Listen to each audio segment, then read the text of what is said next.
All right. Good afternoon, everyone, and thank you for making it to our webinar today. My name is Leonard. I will be your host for this afternoon, and together with my colleague Tim van der Linde, we will present aQysta as a company and our Malawi Innovation Challenge Fund project that we have carried out over the last years. As a short summary of today, so I will first come with a brief introduction of aQysta. I will explain how our company started, what we set out to do. Then Tim will take over for a while and summarize our findings, lessons learned, and results of the MICF project. And after that, I'll present a bit the outlook for aQysta, what is our way forward specifically in Malawi. And we will also leave some room for questions and answers. So aQysta as a company, we are headquartered in the Netherlands with a team of 8. And we have local offices in Malawi, Nepal, and India. Whereas we mainly do research and development in the Netherlands, we implement these technologies through our branch offices in the aforementioned countries. And where everything started is in this picture. So we set out as aQysta to develop water pumps that can only be driven by the flow of a river or canals, or any flowing water source, to lift some of this water to higher lands without requiring any fuel or electricity for irrigation. So that means you save a lot of money on the operation of these pumps, but also the design we have developed is specifically low on maintenance, and that can result in a very short payback term if you compare it to more traditional pumping systems.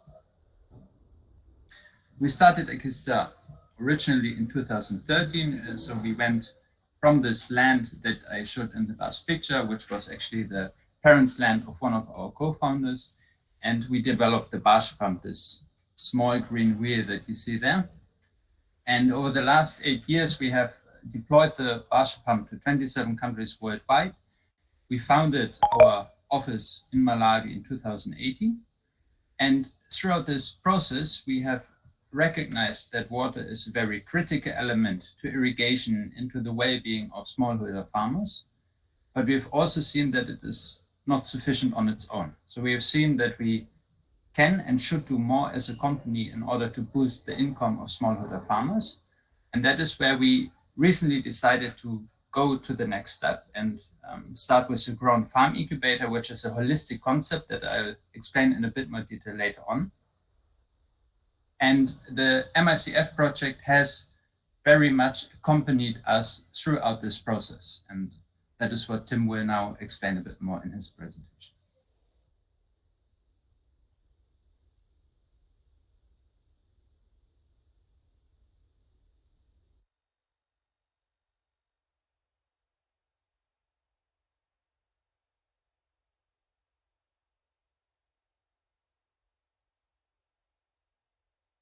Tim, you are muted.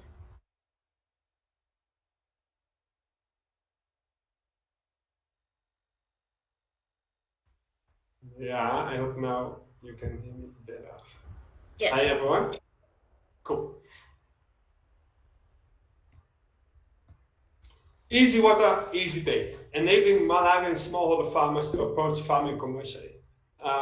We got this project together under MICF and funded by UNDP. We started in January 2019, and we are about to close the project.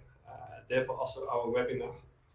And it was all about enabling access to sustainable irrigation for smallholder farmers. In short, you can see the picture. You can see there's a barge pump in the water with a farmer resting on a rock, not busy with carrying loads of water in a bucket or in a water can from the river to his plot. The pump is doing it all. And that was also the aim of the project, to introduce this pump to smallholder farmers in Malawi. Before we start, in my presentation, we will follow the project timeline according to the 6 milestones which we are defined by MICF. Targets in this presentation can be project targets, which were set by MICF/UNDP or company level targets. Targets are defined in achieved but, challenging, and failed. And if this achieved but, challenging, or failed, most of the times there's an explanation and a solution given as well. Company impact and impact on smallholder farmers are separated in the presentation. So I will go first for milestone 1, then on the company impact, and the second slide will be on the impact on the smallholder farmer. And say the timeline of the project is January 2019 up to November 2020. General goals of the project, 160 buffer pumps installed, 1,800 beneficiaries, an average farmer income increase to 30%, 200 megaton crops irrigated by the buffer pump sold, 180 hectares under irrigation, growing to a self-sustainable company as aQysta Malawi, building a business network and creating a name in the Malawi market. Good. As said, it all started with milestone 1 in January 2019. The milestone took quite some time, almost a year, and that had to do with a few things. But before we go there, what have we done? We got started in Malawi. We tried to create awareness for us as a company. We did it, for example, at irrigation fairs in the districts. We tested, we discovered the possibilities of the buffer pump. What can it do? How does it work? How to install?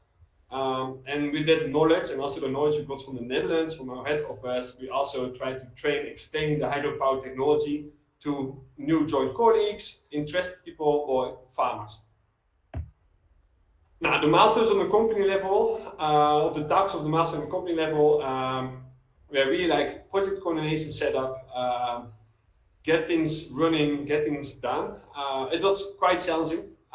The idea was that the head of the Netherlands will run the Malawi office from some distance, and there was some struggles there. So that got solved by building a stronger team within Malawi, and hence also in more employment in Malawi.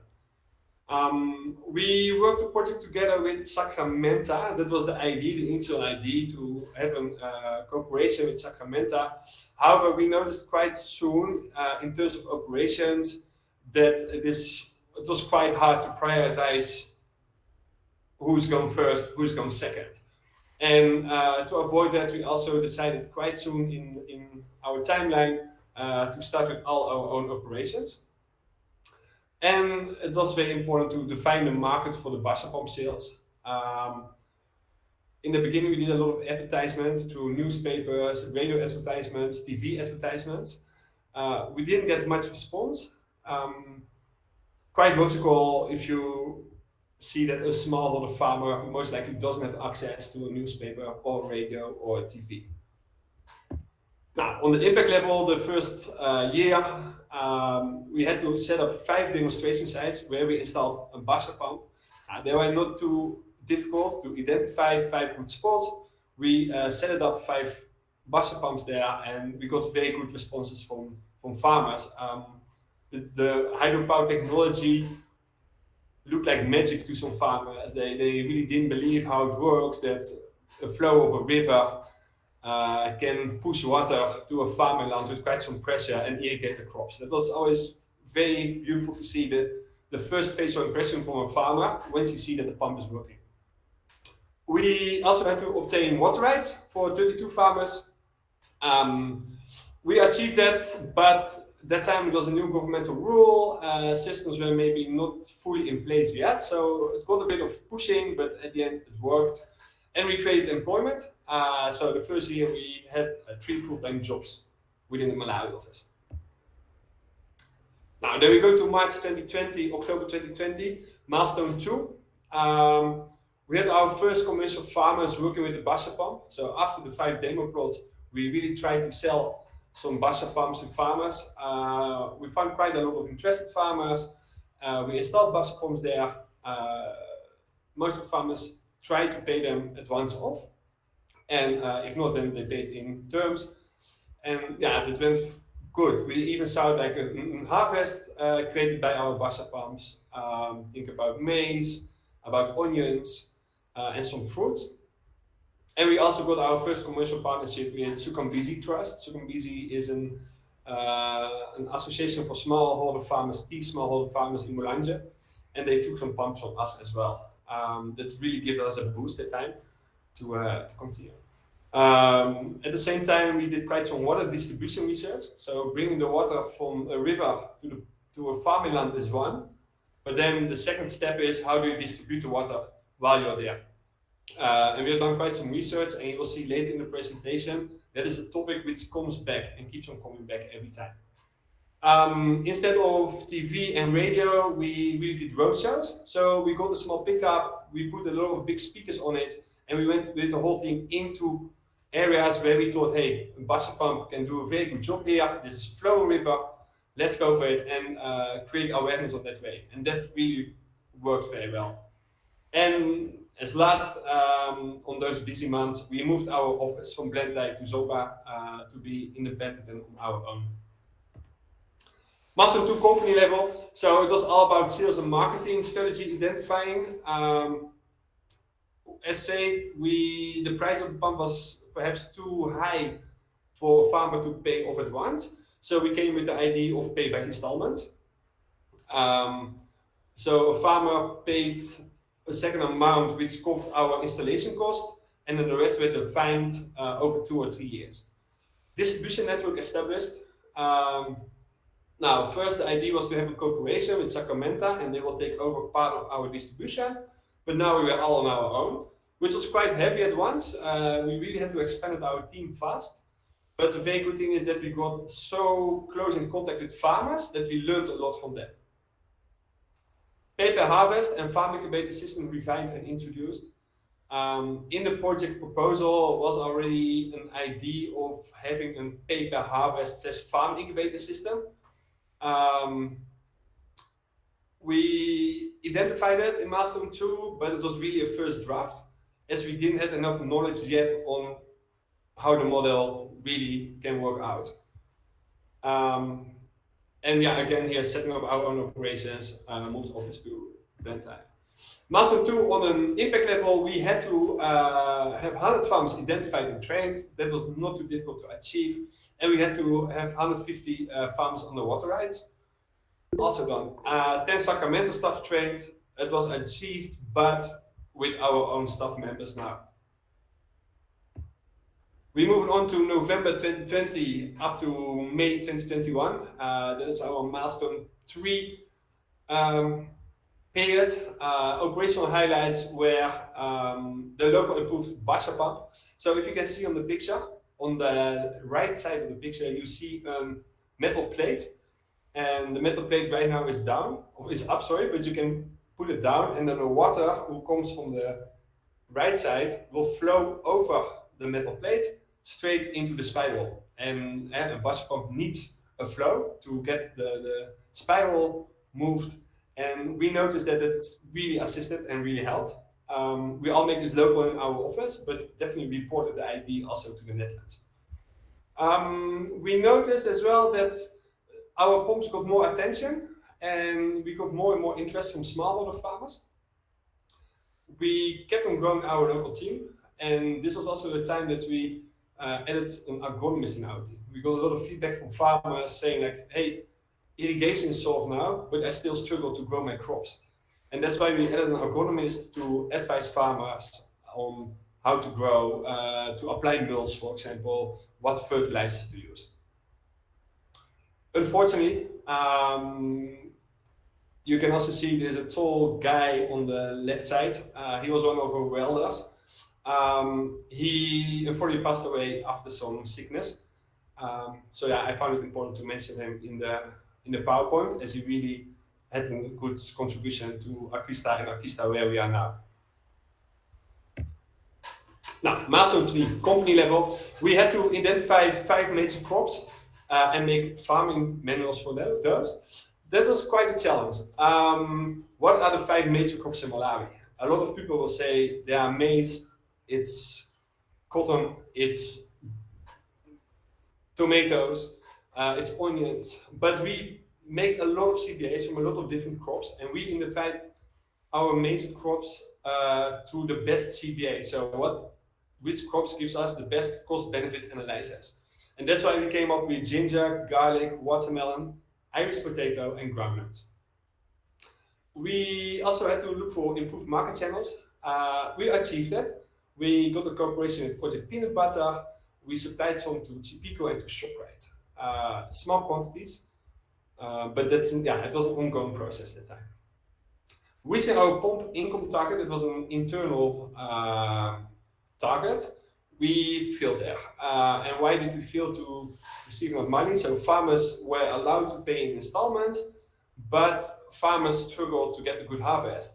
Despite irrigation is there, there's so much more needed for a farmer to grow crops well. We got more and more involved in farming. That's one of the solutions. And slowly we moved into like a farmer model. Milestone 3 on the impact level, 50 practitioners identified. That was achieved. Now we had to obtain 700 farmers under water rights. That was challenging. It took ages to get certificates out, and yeah, we are really thankful for MICF to assist us there to get things a bit pushed on a higher level to get those certificates done. We had to train and identify 700 farmers, and we had 65 buzzer pumps installed. And also there, unfortunately, we see a fail, and it has to do the same that farmers were not making enough profit to cover cost. So again, you can see an acceleration mark, but also a light bulb, like, okay, it is a problem, but we might have a solution in mind. And that solution is the farm incubator, which will come after this sheet. Also thank you to UNDP here, that they were quite flexible in adjusting this milestone and to spread the number of pumps installed out over a longer period. The farm incubator. This was our first group of farmers where we really farmed together with. So after the pilot, our first farmers we contracted under the farm incubator. That was May, June 2021. It worked out well. It gives us so much more knowledge about farming, about how farmers are thinking. And you can also see down in our logo, we moved from, let me go back, from innovating for impact, we moved now to small farmers, big impact. So slowly over the process, we are changing from irrigation and buzzer pump more to farming practices together with our buzzer pump. One of the other highlights more on the irrigation side was definitely the innovation of the buzzer mini. Remember a few slides ago, I showed you the buzzer pump with the metal water slide in front. With that feedback in the Netherlands, our engineers, they make the plan and they came up with the buzzer mini. You will see the picture later of it. At the same period, we also got a financial boost. We got an irrigation scheme in Manza, or we were allowed to set up an irrigation scheme in Manza, paid by funds from the Netherlands. And that really gives a lot of experience, but also a stable income for that year. Milestone 4, on the company level, we had some internal financial targets. Now, as said, to the Manza project, we reached that. Further developing of farming model, yes. At some point, we talked about centralized and decentralized models and premium and graduate farmers. But Lennart will tell you more about it later in the second presentation. And expansion of our aQysta team. So when we started 1.5 years ago from here with 3 employees, we had now over 10 employees. Milestone impact level, 110 buzzer pumps installed. We failed. We were already a little bit behind, but now we also got COVID issues.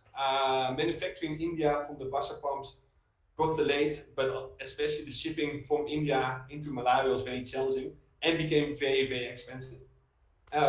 So we went back to MICF and they assisted us in a discussion with UNDP to get also a small percentage of solar pumps in the project. And that really helped us out at the time. At the same time, we had 1,200 farmers trained. Despite the COVID challenges, we have been full-time operational. We really took care of our health, but also of the farmers' health. Yeah, that makes it that we were able to train 1,200 farmers. And we had, by that time, 50 farmers on board in the farm incubator model. Milestone 5. We did installation of our first Basha Mini. We kept on expanding our farm incubator model, and we also got more and more sales of farm incubator produce. And we started a second farm incubator in Manta. So first where we installed an irrigation setup and started a small scheme. Now we are really allowed to start a farm incubator model on the plot next door. Milestone 5 on company level. Yeah, development of the new Basha pump, the Basha Mini. Malawi was really a testing country. I can tell you already, it has been so successful that even now the pump is being used in India and Nepal. Development of new innovations. So we have been also working on a solar pump trolley and some water distribution tools. And slowly we exploring in processing. So after we got our produce from our farm incubator, we noticed that the price you can get can be still challenging. So marketing is very, very important, but also there's a kind of a time frame. Produce gets rotten, produce can get bad. So you want to do something. Well, if you process it, you can keep it longer, you can preserve it longer, and you create more value on your crop. Now, milestone 5, impact level. The target got a bit adjusted time. It got spread out over the 6 milestones instead of 5 on pumps installed. So we got 115 pumps installed. We achieved that.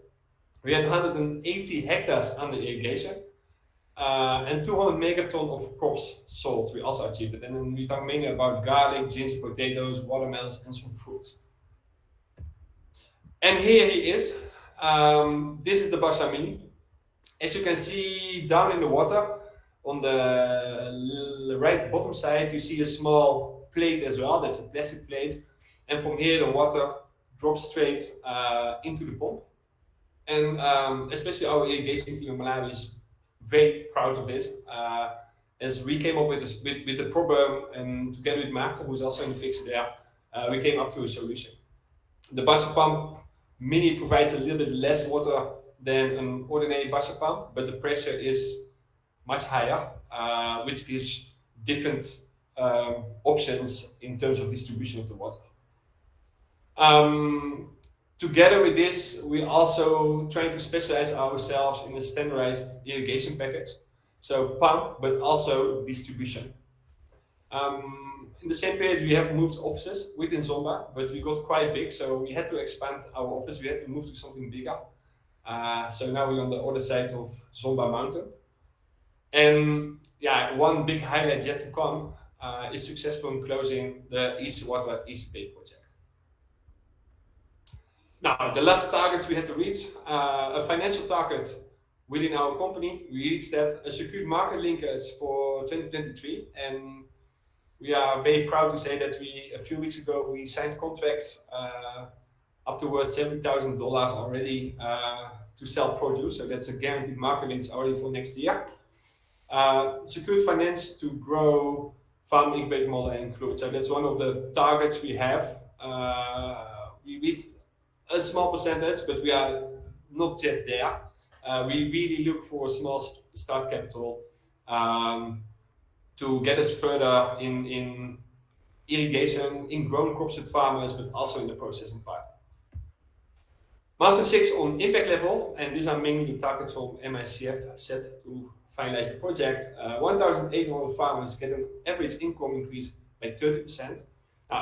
According to a report from MICF, we reached 374% increased income per farmer. 8 jobs created. That was not too difficult, to be honest. At the moment, we are on 70 full-time jobs. 160 pumps installed. So we have installed 138 Basha pumps and 22 solar pumps. And 150 farmers on board in the farm incubator model. That was a internal target, that one is reached and we are still counting. Now, facts on the pumps. Shortly, type of buzzer pumps over the project. So we have used a buzzer pump 4th edition, buzzer pump 5th edition, a buzzer mini, and a catwork pump. Catwork pumps is the solar pump. Sales distribution. As the last 2 years we mainly focus on the farm, or 1.5 years we mainly focus on the farm incubator. You see a high percentage of pumps which goes to the farm incubator. You can also say that is paid by harvest. So we share the profit of the produce with the farmer, and in the cost is calculated the cost of a buzzer pump. Paid up front, paid directly abroad, and paid by installment. Installations by district. We are Zomba based, so it's mainly southern Malawi focused. A lot in Domasi and in Monza as our farm incubator there. But we also sold a number of pumps in Mulanje district, Chiradzuru, Lilongwe, and Chono. There are mountain, hilly areas with some rivers, which are ideally for our buzzer pump. And we got quite some requests for our pumps from neighboring countries, Tanzania, Zambia, Zimbabwe. aQysta, how did you benefit from the project? Thanks to MICF and UNB, but through this project we were able to take some small financial risks because we were covered, and that really speeded up our process. MICF has a great network, which we used several times. Was very, very helpful. If we need to know someone, if we want context from somebody, we just had to call MICF, and within 5 minutes you got your contacts and you could go ahead. Through this advice and to the financial safety, we were able to grow much faster as a company, and we were also able to test and develop new products. For example, the Basha Mini. Most important, I think, is this whole project have given me, but I think for the whole of us, more energy and belief in changing the life of smallholder farmers. A big thank you from us, but also from our farmers, to UNDP, and also to MICF. Precious, thank you very much. We have had headaches and fights, but your help is much, much appreciated. And without you, the project was not successful. Thank you very much. And that's it.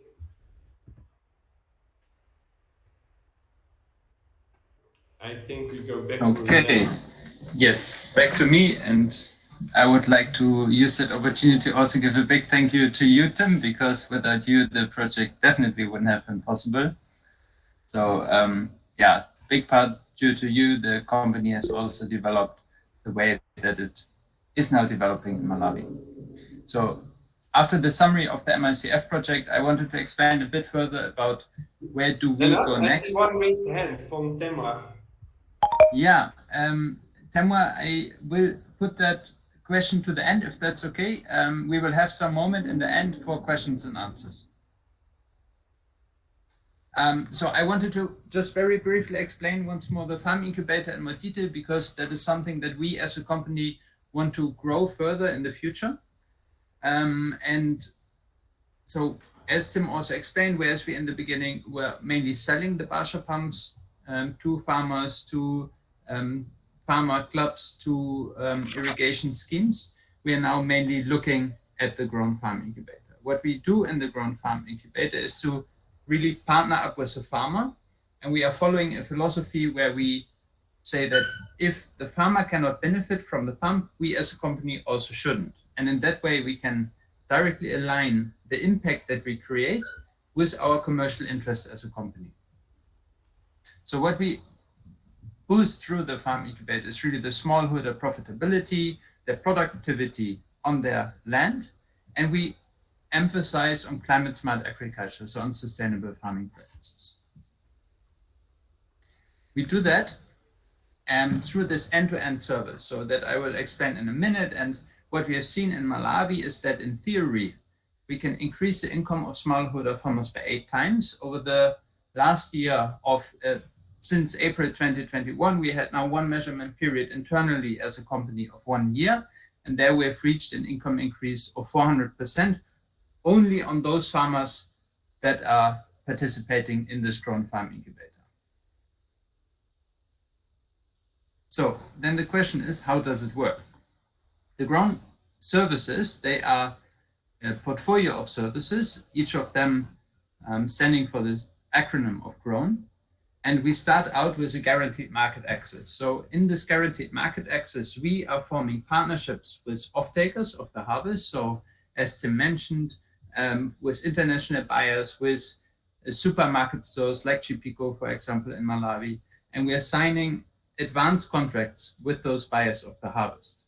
And once we have those contracts, we go out to the farmers and we install renewable irrigation technology. So you can see in the picture the Barsha Mini and Barsha pump that Tim already explained, but there's also the high pump, which is a larger scale version of the pump and can serve up to 20 hectares. And also we are implementing small and large scale solar pumps. Once that irrigation facility is installed in the land, we provide farming inputs to the smallholder farmers. So those farming inputs are directly catered to the market demand. So we know for sure the right variety is grown. Those crops are suitable for the climatic conditions that we grow in. And we also provide not only the seeds, but fertilizer, manure to the farmers, any pesticides if they're needed, or other chemicals. Now, the most innovative part of this new business model is the advance payment. So what we do is we provide an advance payment to the farmer, which is a prepayment on the harvest that we expect. And that is, again, catered to the type of crop that we grow, that is catered to the land size that we grow, and that's also catered to the yield. And based on this advance payment, we can motivate the farmer, we can allow that they are focusing really only on the farming throughout the growing season and don't have to look at side jobs, and that they're always there when we go out, for example, for training, and that we do a lot. So we have one colleague always being present in the field who is working in the community, who is working with the farmers on a daily basis, and who is making sure that all the farming practice that we are putting down on paper, that they also actually implemented in practice. And that is where we, especially among European buyers, see a lot of value, or they regard this very highly, because you can create this end-to-end transparency from the farm in Malawi up to the market here in Europe. We do structure this model in 3 different packages. So we have the incubation premium package, the standard package, and the graduate package. What I've explained until now is mainly the premium package, where you provide all of these elements. In the standard package, you don't provide irrigation. And in the graduate package, we are working with more advanced farmers. We have approached some farmers and they said, I don't need any pre-financing. I know how to grow these crops. I don't need seeds. All I need is better market access, and I need some training and advisory. And that is where we have specifically designed the graduate package for, where we then move a bit the risk towards the farmer, and then also share a smaller profit as aQysta, so that the farmer has a higher risk, but also has a higher return in this.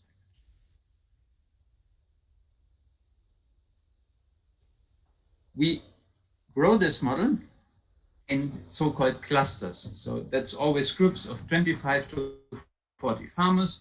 And one cluster is supervised by one of our agricultural officers. And what we have done, we have built, as Tim said, the first farming cluster in Dumasi, and have now recently expanded to Manza as a second agriculture cluster. And in that sense, our scaling strategy as a company is very modular. We can raise funds, we can grow our business according to these clusters, and basically grow it as a subscription model, where we add more and more clusters and continue our farming activities on an ever-increasing scale. With that strategy, we intend to reach 13,000 farmers in the next 5 years, create 24,000 employment opportunities, reach 100,000 people, and mitigate, or actually have an installed capacity of 1,300 kilowatt.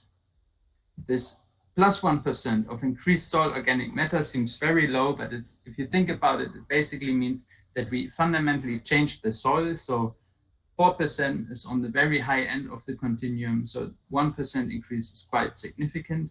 And altogether, we aim to mitigate 95,000 tons of CO2.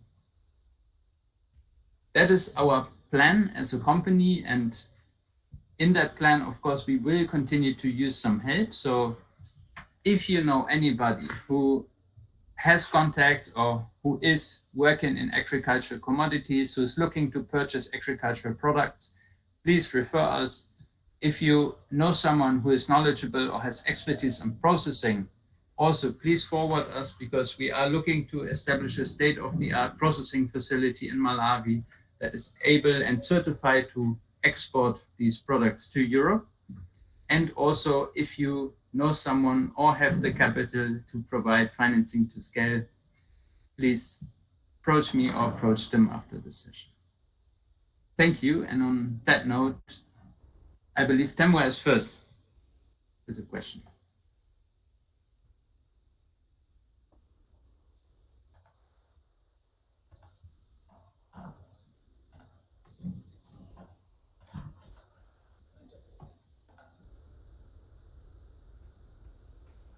If anybody else has a question, please let me know. Tema, I can see your question, like, why select those products? Which products do you mean?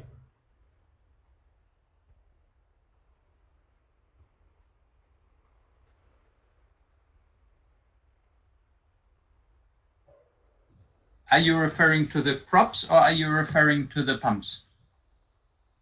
I'm referring to the crops, the product.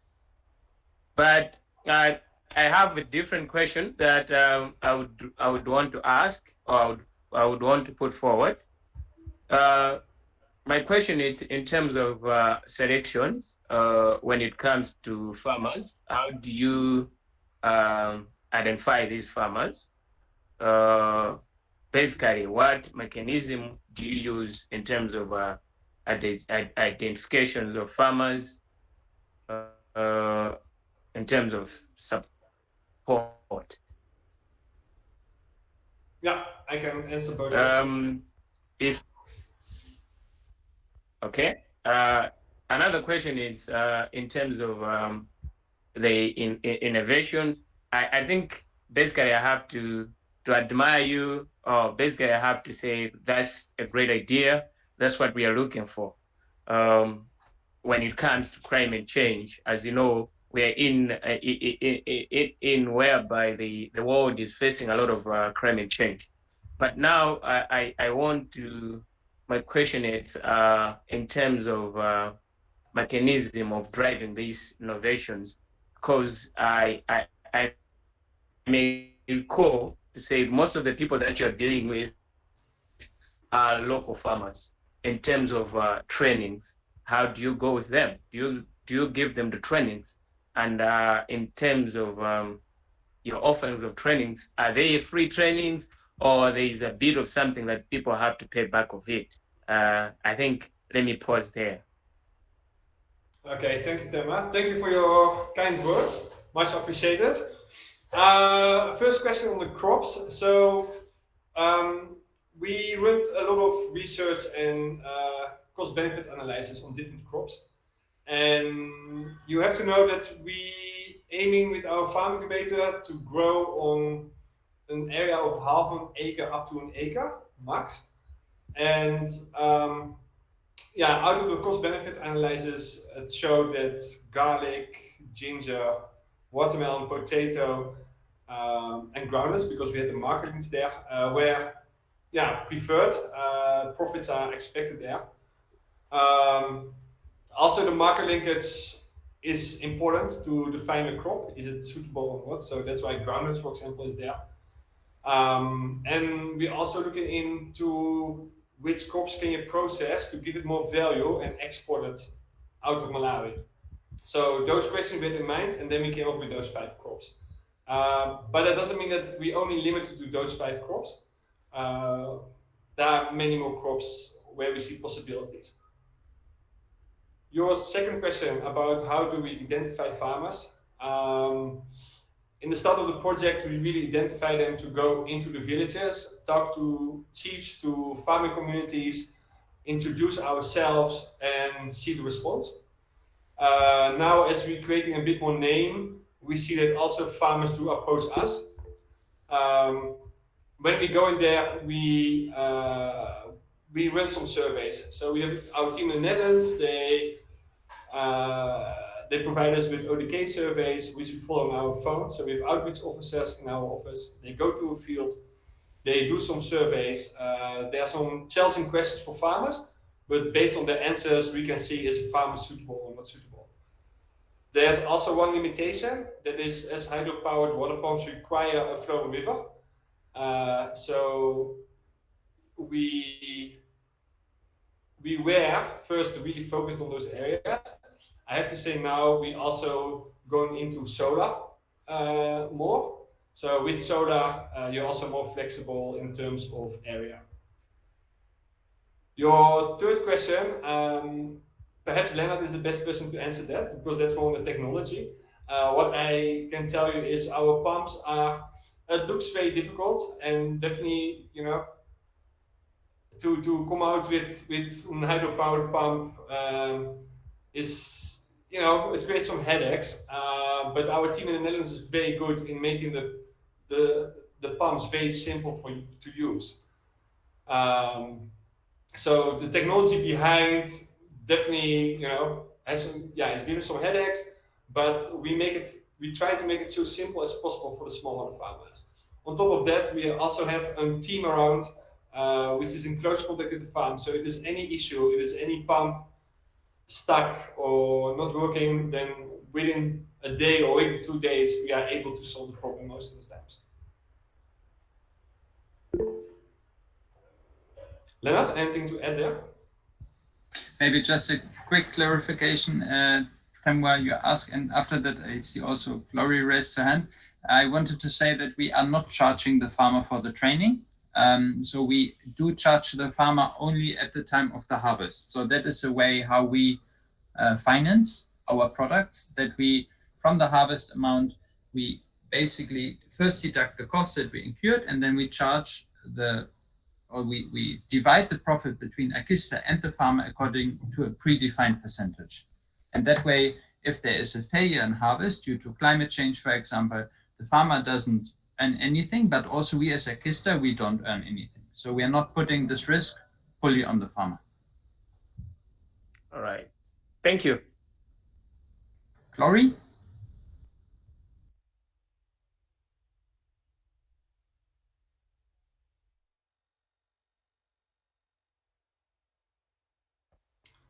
Hey, Chloe, you're muted. Okay, apologies. I'm currently traveling. Can you hear me? Yeah. All right, yeah. I'm a farmer based in Ginji. I can say on a small scale, regardless that my land is almost 10 hectares. When I might miss maybe part of the presentation, but I wanted to ask, I think the pumps that I hate, it is a pump that only it is driven by running water throughout the year. Is it the only project that you offer, or else you have other pumps projects that you also offer? I would say in a good example, like my farm, we use we have a dam, so probably the best could be a solar panel pump that will actually push water from almost to cover almost let's say 5 to 10 hectares in segments. So I wanted to know other products, let's say like pumps. Do you also offer other products? And mode of payments. You talked about one should do pay back during harvesting, but you bring the equipment at the farm. Do you actually ask for any collateral? Let's say in terms of maybe one fails to make the the product didn't sell well. Like at our farm, we grow onion on large scale and cabbage, or even including tomato. So in terms, maybe we have faced losses. Maybe we didn't harvest the way we wanted to harvest. What actually happens when it comes to mode of payments with your products? I think those are the two questions that I wanted to ask. Thank you. Thank you very much, Glory. Yeah, good questions. We are quite flexible in our products. As I hear you're based in Michinzi, in a few weeks' time I will be in the area there. So I think it might be good if we meet up there and I can explain you more outside this meeting. And also the simple what you tell us here, right? Like, hey, what if I fail with my crops, or what if my crops are not doing well? How do I pay them for my installments? And that is why we like always to be more involved with our farmers and also give them a market linkage, provide inputs if needed, etc. All to come to better results. So you as a farmer can benefit from that, but also we as a company can benefit from that. But I think it will be good if we can be in touch after this meeting or even next week, and then we can explain all more about it.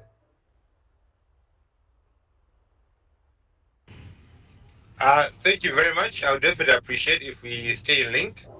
As you said about in changing next week, I'll be available as long as we are in link, and I'll make sure that I should be available. Thank you very much. Welcome.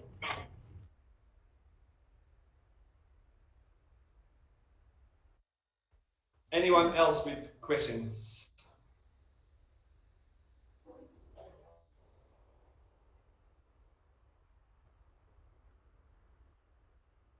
Any questions from the MICF side?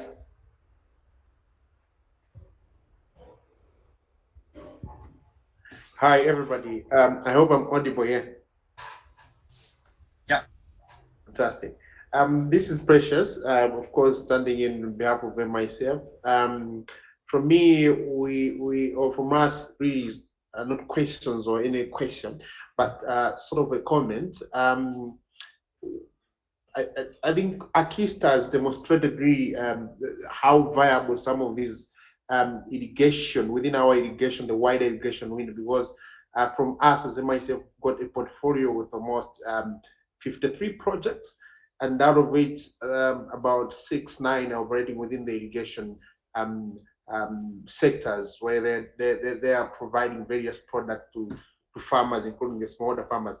But with aQysta, the uniqueness has been throughout the business model, the evolution that have happened, and the uniqueness of the product itself.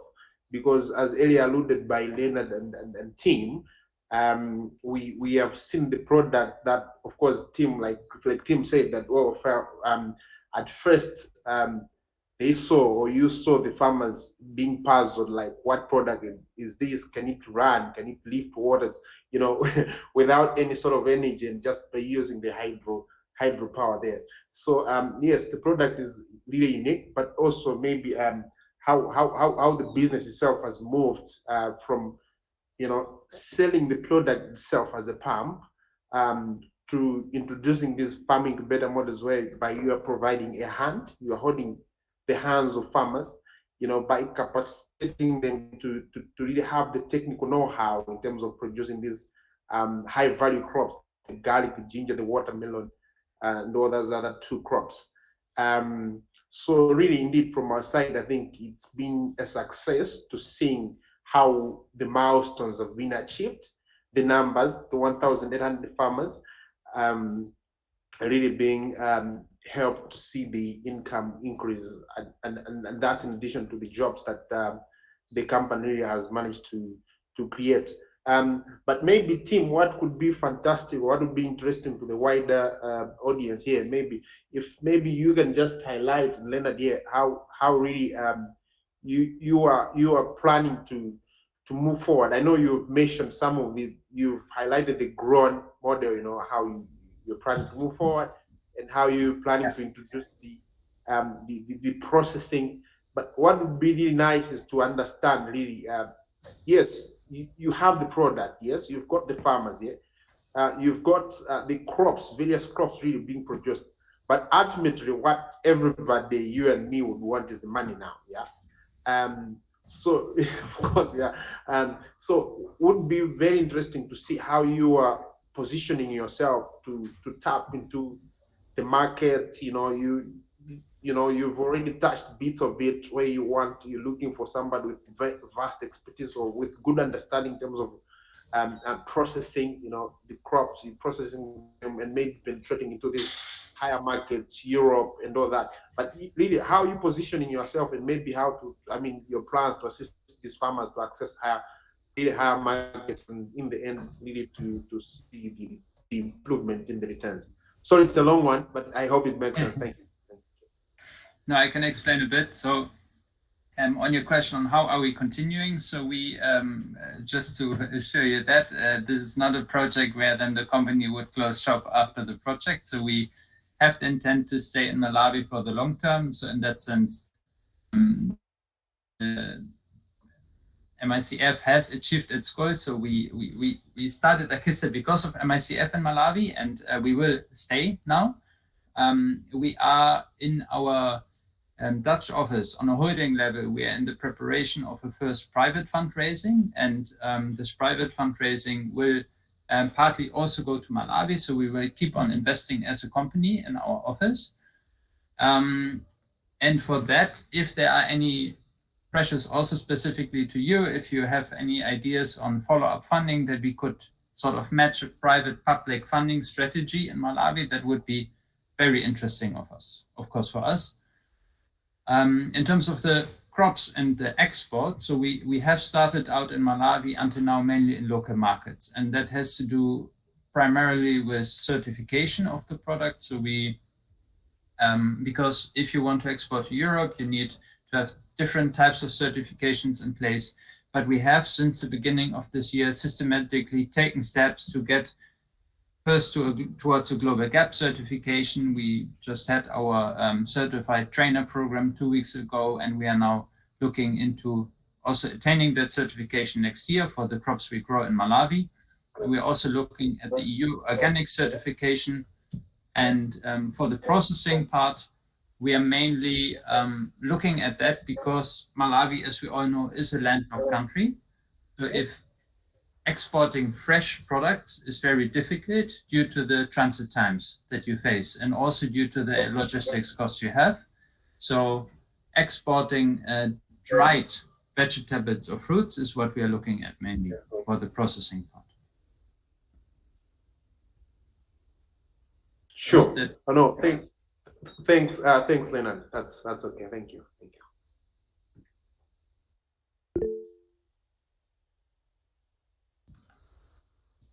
Brian, I see your hand raised.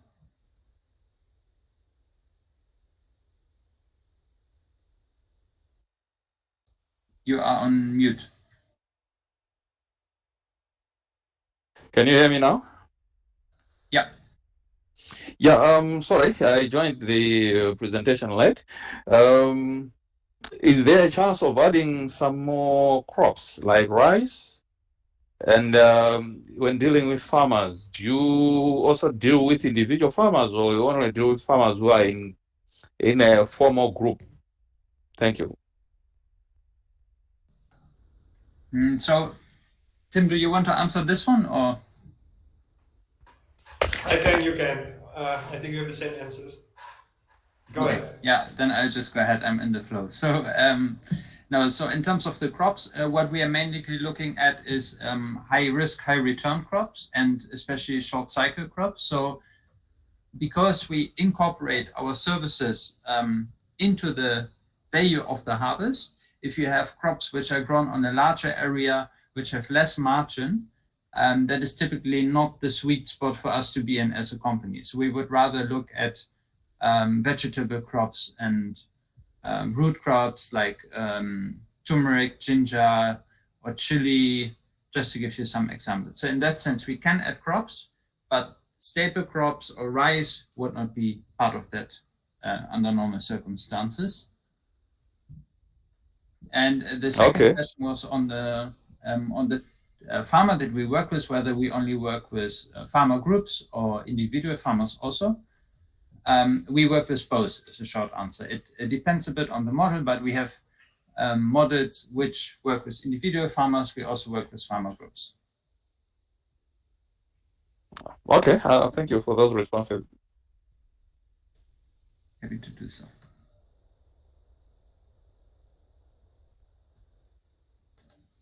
Are there any further questions from the group?